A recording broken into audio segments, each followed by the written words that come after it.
Hello, sa magandang tanghali mga kaidol, nakikita niyo ba tong kalsada dito sa amin, no? Dito sa banda rito ay maluwag na po mga kaidol dahil atin nalisan na. Dito sa parting to mga kaidol, makikita nyo, umipot yung kalsada, gawa nitong mga damong to sa gilid mga kaidol. Kaya ito yung ating lilinisin para lumuwag at maging safe yung mga nagbabiyahe dito, lalo na yung mga estudyanteng mga sakay na mga naghahabal dito mga kaidol. Oh. Kaya tara, samahan nyo ako, lilinisin natin to. Yan nga mga kaidol, kung makikita nyo, yung kalsada rito ay kumipot na. Gawa ng mga damo to mga kaidolo. Kaya ito ating ililinisin mga kaidolo. Para lumog-luwag yung kalsada. At dito ay maraming mga motor na dumadaan. Kaya tara na, let's go!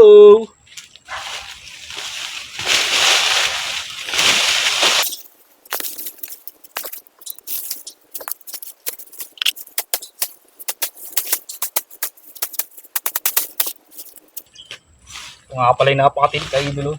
Maraming dumidikit.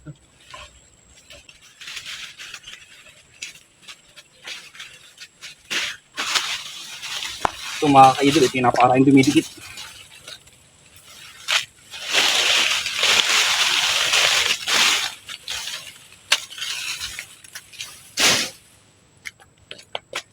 Ito yung ating unang haalisin. Ito yung makati-kati.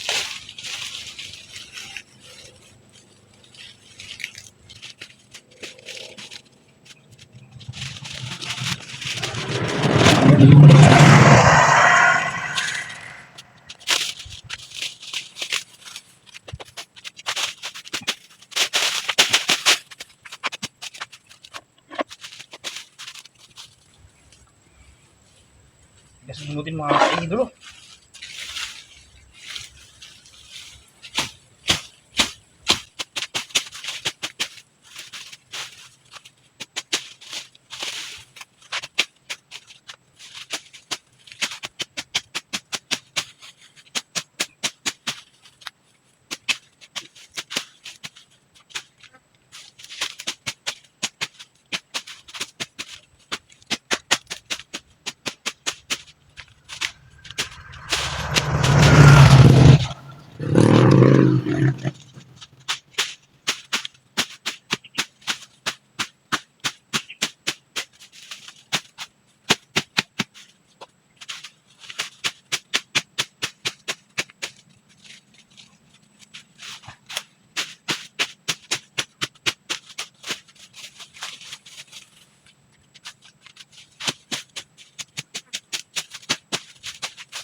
Ito, hindi lang yung ito. Hindi sa mamaya.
Ay, mga ka-idolo, nakita nyo ba kung gaano na siya kaluwag ngayon?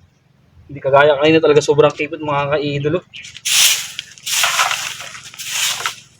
Kung magustuhan nyo nga pala ang aking video to, huwag nyo pong kalimutan pinutin ang follow, like, and share mga ka-idolo. Laking bagay po sa akin yung ma-share yung mga videos, tsaka mag-comment na rin kayo mga ka-idolo.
Okay na mga ka-idolo, tapos na natin, no? Nakakapagod pero nakakatawa ng puso mga ka-idolo kasi napakalaki ng niluwag ng kalsada mga ka-idolo. Mas safe na ngayon ng mga nagbabiyahe. Siyempre, tsaka yung kanilang pasahero mga ka-idolo dahil lumuwag na yung kalsada. So, hanggang dito na lang po. Follow, like, and share. Ka-idolo.